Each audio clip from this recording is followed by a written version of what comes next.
Your Highness, the Crown Prince, Your Excellencies, the heads of state who are here, ladies and gentlemen in the audience, and leaders of delegations. First of all, I want to thank His Excellency, President of the UAE, for inviting me a number of times and coming here with my delegation to participate in discussing these global issues. The topic I was given was transforming Uganda in a rising East Africa.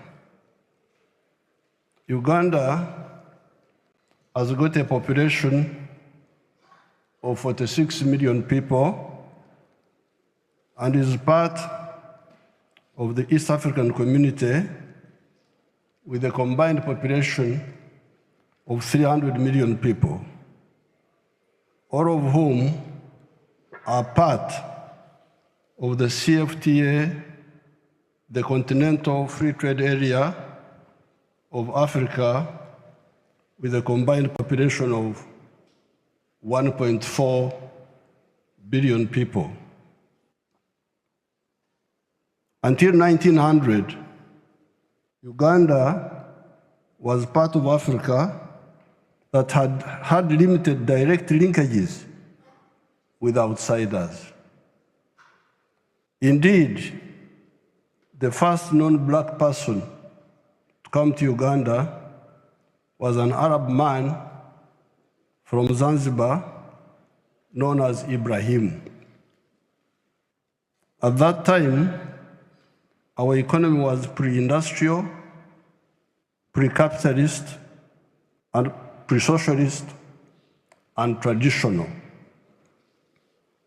The traditional African economy of that area was based on subsistence agriculture with quite a spectrum of artisan skills, such as blacksmith, carpentry, ceramics, etc. In the 70 years, the British were in Uganda, typical of the colonies. They created a small enclave economy of the 3 C's and 3 T's.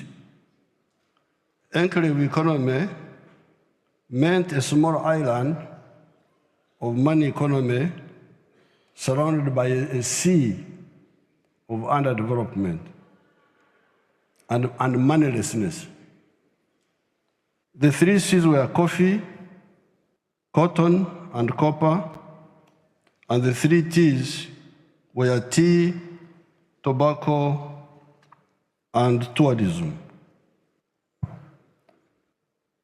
By 1962, that is independence time, only 9% of the homesteads were in this small money economy. Owing to the wrong politics of the political actors, Uganda soon entered a period of crisis. In 1971, an illiterate colonial sergeant, Idi Amin, came into power. He ruined the small enclave economy by making many mistakes, including the expulsion of our immigrant Asian community of 80,000 that had been a part of the entrepreneurial class. By 1986, only coffee of the 3 C's was surviving, and only tobacco of the 3 C's was still kicking. Since that time, we have gone through 5 phases as follows. 1, bring back part of the small island of the 3 C's and 3 T's. 2, expand the island, more coffee, more tea, more tourism. 3, diversify the economy by commercializing new products such as fruits, bananas, fish, dairy products, beef, sugar, cassava, leather, wood products, etc. 4, add value to some of the raw materials such as textiles, dairy products, sugar, so that you produce finished products. 5, enter the knowledge economy by producing products of the intellect, such as automobiles, vaccines, etc. However, to go into the 5 phases, apart from peace, you need infrastructure and a skilled and healthy population. We have therefore invested in electricity generation, roads constructions, building schools and health centers. These modest efforts have seen the economy grow from a miserable $4 billion in 1986 to now $55 billion by the foreign exchange rate method, or $168.5 billion by the PPP method. We are not satisfied with this. Much of this $55 billion is raw materials. By merely adding value to a spectrum of these raw materials, such as coffee, cereals, minerals, etc., we intend to grow the economy to $500 billion in the coming few years. We therefore invite investors from the world to come and help us to do this rapid transformation of our economy and society, as they also benefit because the internal rate of return in Uganda is 14.1%. This is when we still have high transport costs and also some high cost of electricity. Once we build the railway, a modern railway to the ocean, the internal rate of return will be much higher than this. You can compare this internal rate of return with what you get in other areas. Uganda now is classified as a lower middle income country. It will, however, rapidly grow into a high middle income country and eventually into a first world country.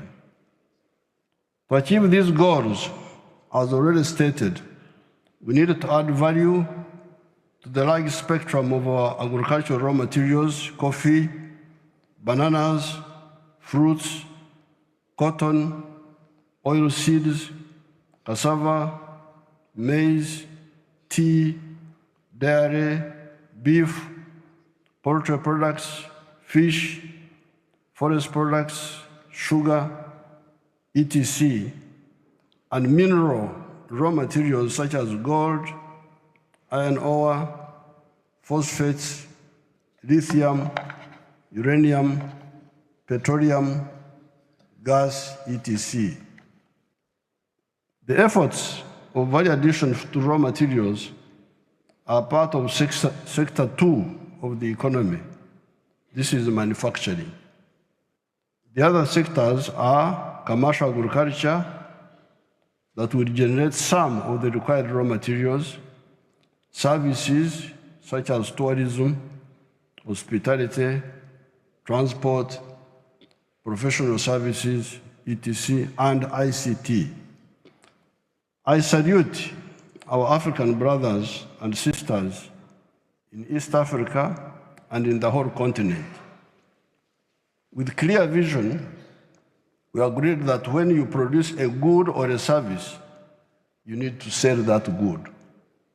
The more you sell, the better for our prosperity. The internal market of Uganda, of 46 million people, is not enough to support large-scale sustained production of goods and services, especially when their purchasing power is still low. Already, Uganda has got surplus of many products: maize, milk, beef, bananas, steel products, cement, tubes and tires, textiles, cassava products, etc., etc. How would the Ugandan economy grow if we did not have the East African market? If we did not have the COMESA market?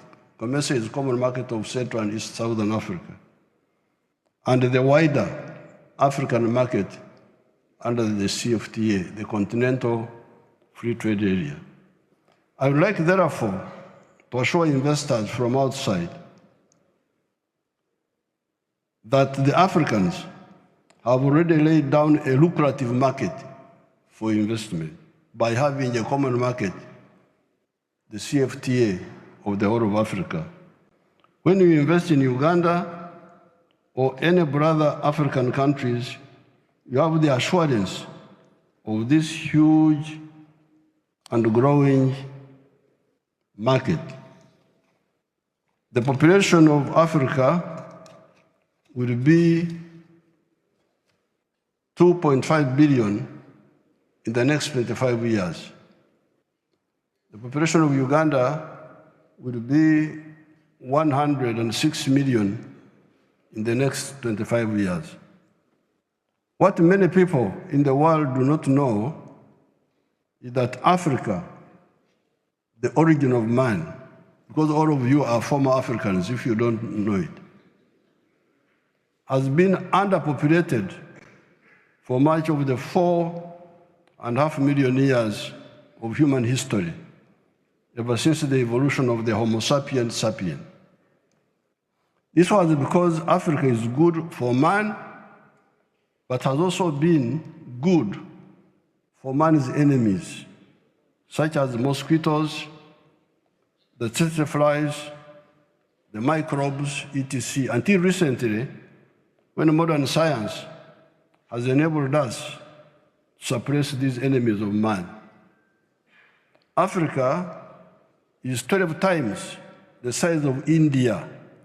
You can put India 12 times into Africa and it will fit there, in land area, and with a lot of natural resources. However, India has been having a bigger population than Africa until recently. It's now that we have overtaken India and China for the first time in population size. The growth of Africa is now unstoppable. Future leadership in prosperity belongs to Africa without a doubt, as long as we are acting right. As a third-generation anti-colonial freedom fighter from Africa attending this gathering, I cannot end my remarks without commenting on the chaos and criminality that has been going on in the world, but in particular in the last 600 years. All sorts of criminalities have been committed by bankrupt, greedy, evil, but also ignorant actors. These actors make philosophical mistakes,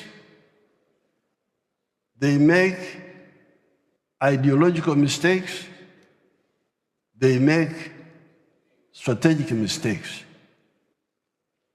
To build global affluence and prosperity, these mistakes are not necessary. That's why I want to congratulate the UAE, especially the founder, Sheikh Zayed, for his vision of win-win win-win vision. We are tired of the parasitism of some of the actors. And that's why we say they are ignorant. Because if you are not fair, people will resist you.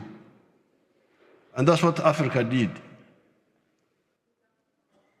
And I am here as a third generation leader, fighter of Africa. The first generation was in 1912, when the ANC of South Africa was founded, to fight colonialism. People had colonized us. Imagine colonizing Africa. What are you thinking properly or what? You leave your home, you come to my home. That was the first generation, 1912. The African National Congress was founded in South Africa. The second generation are in the 1940s. People like Nkrumah, Mwalimu Nyerere, Jomo Kenyatta,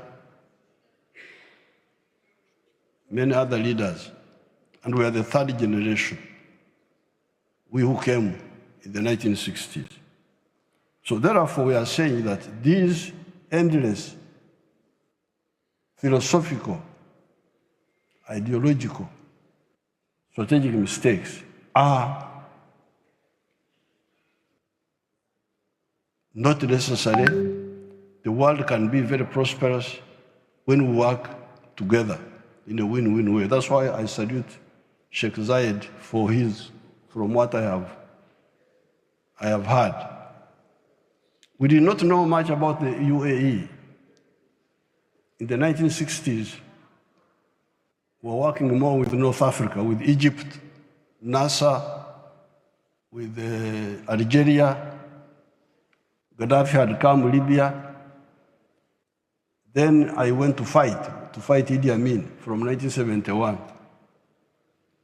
When I came back, I heard of a place called Dubai. I have never heard of Dubai. People are coming to Dubai, to buy things from Uganda. They were no longer going to UK. I did not come here until 2014 when some of my people linked me with you. So I'm very happy to know the good work of Sheikh Zayed, the one of win-win approach. I congratulate you on that. The mistake makers compare the victims to resist, and hence the victims, the conflicts. There should be a forum to discuss this squandering of human potential by parasites. We believe in win-win solutions to human problems. I thank everybody.